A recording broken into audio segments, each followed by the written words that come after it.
Alright, so I am in the heart of downtown Tijuana right now. You can see there's this big arch here, so this is right where the heart of downtown Tijuana is. Over there is Zona Norte, which is the red light district. You can see a little pedestrian, you can't really see it, but yeah, it's like shops and restaurants and things like that there. And this is the main Avenue Revolucion, which has a lot of shops, restaurants, and yeah, quite famous for the nightlife.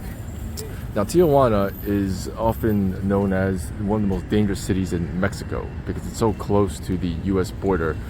There's a lot of drug trafficking and that kind of stuff that goes on here, so you can kind of imagine what kind of people that attracts.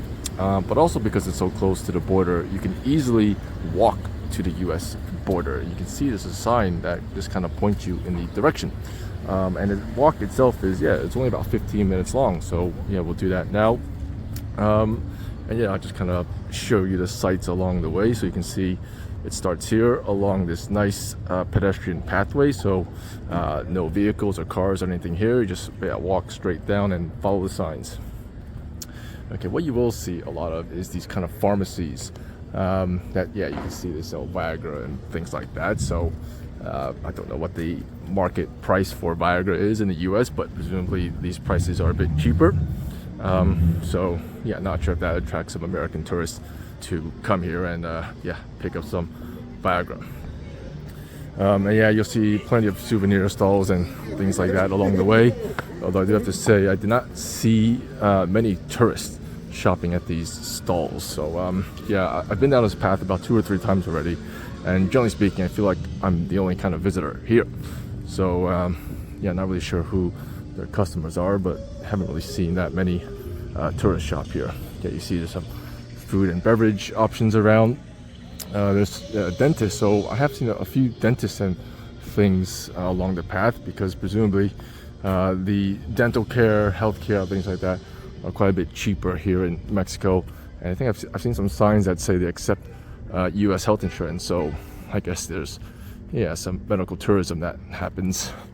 Another pharmacy here with some art and sculptures. It looks like a nice accordion player walking past the wax museum, so it does look open, but as you can see, it doesn't look like there's many visitors. So wax museum, I'm guessing it's like a Madame Tussauds or something like that. You'll see another dental center there, but it looks closed. Okay, you see this is the first street that we've come across with cars. There's a signalized crossing, but I don't see any cars, so I'm just gonna cross. And you see there's signs there that basically tell you you're going the right way if you're walking towards the US. All right, so back to a pedestrian pathway here. So again, nice and easy, no vehicles, no cars to worry about, just follow the path. Now you can see it is quite gloomy and rainy today, so weather isn't too good, but at least it's not raining now.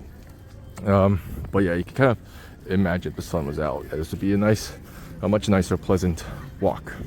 You can see some of the locals a bit bundled up because I am filming this on New Year's Eve, so it is winter here. Although I would say compared to winters in New York, it's definitely quite mild.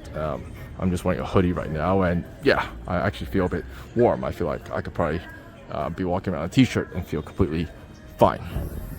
Okay, a few more shops here. You can see another dentist, clinic, souvenir shops, tattoo shop. A couple more pharmacies. So if you want to buy some, I guess, discounted drugs. There's a barber shop. So I did get my haircut, not in Tijuana, but Ensenada. And the prices were surprisingly not as cheap as I was hoping for. So here, haircut's about 170 pesos. So that comes out to maybe 10 or 11 US dollars. So obviously cheaper than in the US, but more expensive than places like Thailand or Vietnam, where it would be just like $2 or $3 for a men's haircut. Okay, you see there's a sign here that basically I guess signals that we're leaving downtown Tijuana. But you can see there's another street we have to cross here. A couple pharmacies. There's one there, pharmacy there, pharmacy there. So a lot of pharmacies and stuff. Okay, it's another signalized crossing. It's on walk, so I'm just gonna take a walk here. Yeah, you see the signs pointing to the US, help keep you along the right path. You see some bollards here. This one got knocked down, not really sure when that happened, but yeah, that's okay, I guess. Okay, yeah, there's a little park area here. I did see some people bringing their dogs here the other day, and just, yeah, seemed like their dogs really enjoyed frolicking around that park. Okay, over here on the right, this is like a local kind of market. I did, yeah, walk through the other day. I mean, a lot of it's closed, as you can see, but yeah, inside there's, yeah, heaps and heaps of local markets. They sell like souvenirs. They sell, yeah, you can kind of see inside, but yeah, they sell kind of souvenirs. You can see kind of their t-shirts, toys, arts and crafts, even, yeah, a bit of pottery at the end as well. You can see the yeah, sign over there. Okay, continuing on, you see there's a sign here that basically points to San Diego, United States. There's a police tower there, although I've never seen any police in that actual tower, so not quite sure if it's ever manned. Okay, but you can see I'm walking up the stairs here, and there's also a ramp option if, yeah, you don't feel like walking, or if you're you know, wheelchair or something, then yeah, there's an option to use a ramp. Although I did see a lady earlier pushing her kid in a stroller, and she opted to use the stairs instead of the ramp, interestingly enough. Okay, you see there's a major highway here, so these cars are essentially on their way to drive across the US border. So generally the traffic here is a bit free-flowing, but once we get closer, yeah, you'll start to see that there's a bit of traffic and cars just kind of start, yeah, queuing up. Okay, you can see kind of the skyline, I guess, of Tijuana in the back. I mean, not downtown Tijuana, because we just left that, but yeah, you see some big high-rise buildings. One of them says New City Medical Plaza, so not sure if that's also a center for medical tourism. But next, yeah, so that's the big kind of blackish building on the right, and next to it on the left, it looks like a bunch of apartment buildings. And then you see there's a billboard there, and to the left of the billboard there's another white building that says Medical Center. So I guess, yeah, maybe more, again, for medical tourism. I'm not so sure. Okay, so now we've passed the kind of main highway, so hopefully a bit less traffic noise now, and we're kind of walking over this, I guess, canal now. So yeah, a pretty easy walk across the bridge. And yeah, you can see it's white again because of the rain, not today but yesterday. And you see there's garbage bins along the way, so that's good that they you know, provide that. There's, you know, lamps as well to keep this area well lit at night. So yeah, obviously I'm walking during the day now, and even though it's cloudy, it's plenty light outside, so, you know, I don't feel unsafe. Although I do have to say, I did walk across this bridge at night when I first arrived in Tijuana, and I wouldn't say I felt unsafe, but, you know, it was dark. It was, you know, there's pretty much no people around, so I did feel slightly uncomfortable, and I can definitely understand if others might not, you know, feel safe doing that walk at night. But, you know, I did it. It was fine. Didn't encounter any issues or anything like that. But certainly I would say, you know, as long as you're, well, especially if you're not alone, and if you're doing it during the day, then really there's no problem at all. I mean, yeah, you do see some like homelessness and stuff along the way. So for instance, you can see that guy there is kind of begging for money, but I mean, like, yeah, they're all harmless. No one's gonna really bother you. Another police tower there, but again, no actual police, so not really sure what that is about. All right, so we'll take the stairs down here. You see there's another sign pointing to USA. Well, I'm okay, thank you. Okay, another sign there. Yeah, and that guy, you see there's a restaurant open, and he wanted me to order some tequila, but obviously not really in the mood for that. Okay, you see the stairs down there is closed for some reason. I'm not quite sure why, so I have to, yeah, have to use a ramp option, which probably adds, I don't know, a minute or so to the walk. Okay, yeah, I'm just looking at the timer now, so we're about 10 minutes in, which probably means, yeah, we're probably past the halfway point. So, okay, here we are, back to the stairs, and you see a very big open kind of plaza area here. Yeah, everything, you see, everything is just closed right now. There's barely any people around. I mean, there's plenty of shops, it's just that, yeah, they're all closed. So, I'm not quite sure why that is. Maybe because it's New Year's Eve, so I don't know, maybe they're all closed for the holidays. But yeah, I mean, there's like, yeah, one or two kind of places open, like that restaurant looks to be open. There's a sign there that says beer, 99 cents, so yeah, that's quite a good deal if you're looking for cheap beer. But pretty much, yeah, everything else is closed. So yeah, you see just another pharmacy there that is open. So yeah, seems like that's really the only thing that's consistently open along this path. Okay, but yeah, I mean, I can imagine if all the shops are open, yeah, it'd be a much livelier place, you know, a really good place to just kind of, yeah, take a stroll through, do some shopping, because really, yeah, there's plenty of space here, and there's plenty of amenities, right? There's, you know, benches. Look at that nice kind of clock, and it looks like it's supposed to be a water fountain or water feature or something, but yeah, completely dried up. Who knows when's the last time that was open? But yeah, nice trees and things like that. There are a few stray animals around, so you see there's a stray cat, payphone, which obviously does not seem to be working. Yeah, and I did see a dog here earlier. Actually, I see him back there. It's like a kind of white wolf-looking dog. But yeah, they're all kind of friendly, I guess. Nothing to be worried about. Okay, I take back what I said about the pharmacies being the only shops that are open, because here you can see there's one that's closed, but right next to it is a drugstore that is open. So yeah, seems to be good business, generally speaking. Okay, so you see there's another sign there. That's you know, letting you know you're on the right path. Okay, so this is, I guess, the first non-signalized road crossing along this path.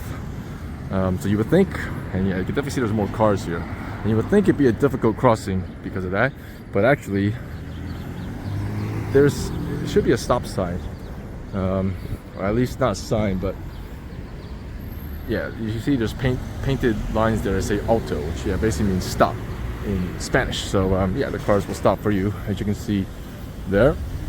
You see there's also what appears to be like an old bus, like a rapid bus stop or something, but yeah, but it's completely abandoned, completely, you know, in disrepair, as you can see. Yeah, there's some broken glass panes and things like that. So I guess, yeah, there used to be a rapid bus network, but yeah, but not anymore. I'm not really sure when that was dismantled. Okay, so back to the dedicated pedestrian pathway. So yeah, this one, I mean, still a few shops and things along the way. So you can see another kind of medical or dental center, but yeah, generally speaking, they all kind of seem to be closed. This looks to be like a gambling center, which does look to be open. Yeah, I think I saw that guy just come out. So yeah, not sure if, well, I guess gambling is legal in Mexico, so maybe that's something for American tourists to come here to do as well. But yeah, you can see these are some food and beverage options, but unfortunately closed, which is too bad. Okay, we're getting there. I can see my timer is now at 15 just coming up on 15 minutes.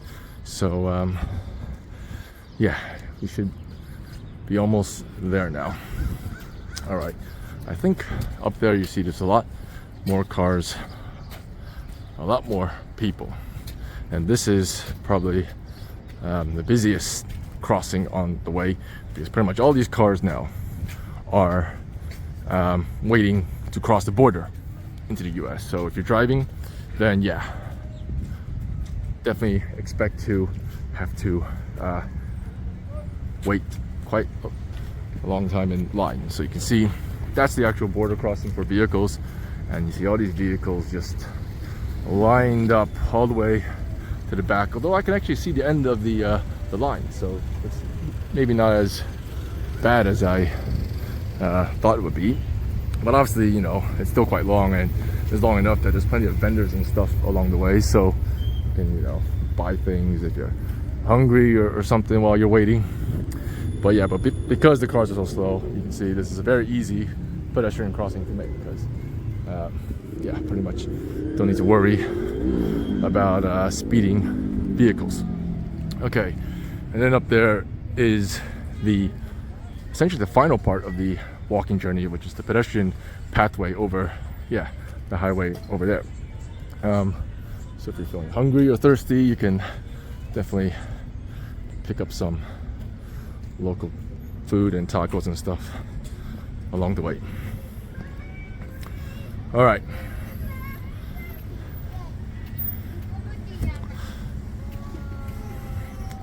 Yeah, you might see there's a few families just kind of camped out along the bridge. So yeah, I'm not sure if they're homeless, if they live here. I mean, but yeah, but I have seen quite a few families just camped out here on the bridge. Okay, so again, all right, there's the border for vehicles, and you know, the car just kind of queuing up. Okay, you can start to see the queue for pedestrians now. Just yeah, behind there, you can see some of the people just lined up. So yeah, I really don't know, because today is New Year's Eve. Does that mean it'll be less busy or more busy? Yeah, I just don't quite know. Obviously, I hope it's less busy, but yeah, we'll see. Yeah, I can see the queue for pedestrians kind of. Yeah, you probably can't see on the video, but yeah, but the vehicles are queuing here. Yeah, and definitely from here I can't see the end of the queue, so who knows how far that goes. Okay, yeah, you can start to see the people queuing now to walk across the border. All right. Yeah. And essentially I have arrived. You can see there's a few different lines. There's one for the general public, and there's one for Sentry. So Sentry is this kind of special pass you can get for express access. Yeah, you have to apply for it online. You have to you know, do an interview and everything. But pretty much if you do have that pass, you can just walk straight past everyone. Otherwise, you gotta stand in the general line, as you see there. So the actual border crossing is maybe 100 meters up there, but yeah, I gotta stand in line. So let's try to find the back of the queue. Let's see how far it goes. So this border crossing is actually open 24/7, but obviously there are peak periods. I did look it up on the website yesterday, and the peak period seems to be about, you know, early to mid-afternoon. So right now I'm recording this about 12 noon. So essentially it should be right before the peak. So probably, I'm hoping, not as bad as during the peak periods. But yeah, as you can see, it is a long line. And it's not even moving. I'm not quite sure how it works. They probably just let in a bunch of people at a time. And then, yeah, they have to process all those people, I guess, before letting the next batch in. That's why you see just kind of, yeah, people not moving. Okay, actually when I was here the other day, the line kind of extended all the way to this area here. So I guess that means it's a bit shorter today. So maybe it's a good thing for me to come here on New Year's Eve. Oh boy. Yeah, this queue. It just never seems to end.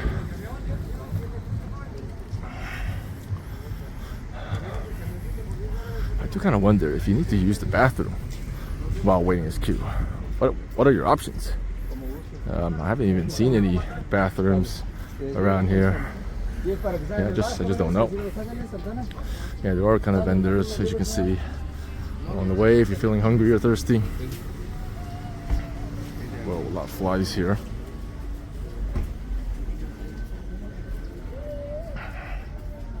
Not quite sure why there's so many flies. It didn't seem to smell particularly bad. But okay, I've reached the end of the queue, so yeah, I'll stop the video now and yeah, provide an update once I get to the front. Okay, so I've been waiting in line. It's just under an hour. It's pretty fast, actually. You can see I'm getting to the front now. There's some security guards there. I don't know if they're gonna yell at me for recording, but let's see how it goes. But yeah, I was actually talking to the person behind me in line, and she was telling me that normally the line during the kind of Christmas week period, it can be up to a 4-hour wait. So I guess I'm quite lucky to come here on New Year's Eve, and yeah, only have to wait just under an hour. So that's pretty good. Okay, so you can see on the right, that was the Sentry line. So that's the one where if you have that special pass, you can just kind of walk straight through. But otherwise, you gotta wait in this kind of general line here. And while we were walking, one guy tried to sneak in the line in front of me, so I had to kind of tap him on the shoulder and tell him to get back in line. And yeah, the person behind me was saying as well that some people will actually offer to pay $10 to cut you in line. So yeah, that's a pretty good deal. Okay, but if you can see that most of the people, they look like locals. So what the person behind me was telling me was that most of the people here essentially yeah, make the border crossing quite regularly. So they might live in Tijuana and then work in San Diego. So yeah, the person behind me is telling me that she's lived in Tijuana for about a year now, and she works and studies in San Diego. So she essentially makes the border crossing every day. And generally speaking, she's saying, yeah, she might have to wait an hour or two in line. But for her, yeah, that's worth it, just because of the cost of living savings. Because yeah, essentially, living in the U.S. probably costs 3 or 4 times more than living in Tijuana. But yeah, I was asking her if Tijuana really is as dangerous as people say. And yeah, she's telling me that it is quite dangerous, and that someone actually got murdered right in front of her home, and there was blood on the street and everything. So yeah, that's pretty scary. But she doesn't live in downtown Tijuana or any of the touristy areas. So you know, if you're just a tourist here, you'll generally be fine. Okay, so yeah, looks like the line has stopped here. So I'll stop recording now. But yeah, I'll give another update later. Okay, after waiting almost another 15-20 minutes, now we're being let through.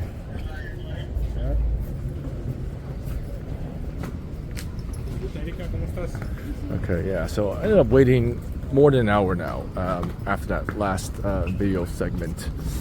Yeah, while there's a lot of people from the Sentry line next to me just kind of walking past, but yeah, like I still had to wait another 15 or so minutes.